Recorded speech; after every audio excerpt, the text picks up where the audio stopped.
Today is Sunday, but if you are anxious or you often suffer anxiety, I'm going to share with you 4 ways to prevent or treat anxiety using the scriptures from the Bible. So we're going to take the scriptures from Philippians chapter 4, verse 4 to 7. However, when it comes to anxiety, you have that feeling of feeling so much pressure or worried and all that. But the Bible says in verse 4 that you need to rejoice in the Lord. When you say rejoice, it's talking about you feeling or showing some joy, great joy and happiness. And the Bible is saying that you need to have that great joy despite the whole challenges you're going through.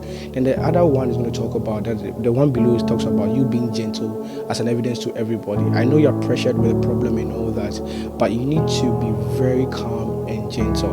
I'm going to give an example to that. When Peter was joining Jesus on the water and the water was blowing and all that, his storm was also there, you see that when he kept his focus on Jesus, everything became quiet. So it's very important that during the times of you being anxious, you need to be very gentle and still focus on God.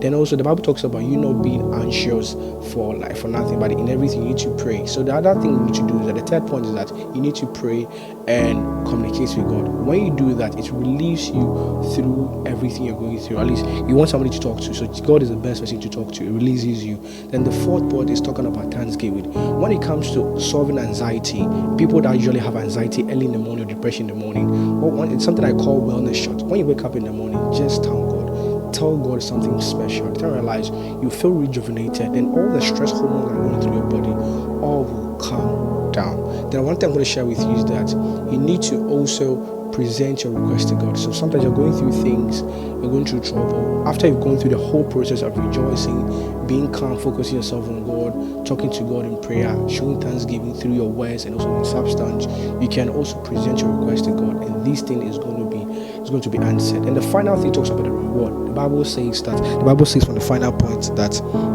it said, you let your request be known to God. It said the seventh point talks about the peace of God which surpasses all understanding. So after going through all this process I shared with you, the peace of God, which is also the presence of God during anxiety and depression, would always, Bible says that will always surpass your understanding. So where you are thinking about how you understand things are going to be, God is going to surprise you through that. And the Bible said that He shall keep your hearts and minds through Christ. So during anxiety, our heart is weary, our minds is troubled and all that. But for you to keep stable, when you go through the whole process, God is going to keep your heart and mind in His safe hands. And I believe in God that through this time, if you're able to use these scriptures to guide yourself during the anxiety times or the times you're anxious, you'll be safe.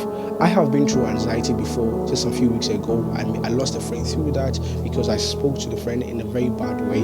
I said other things that wasn't good. But if you're able to go through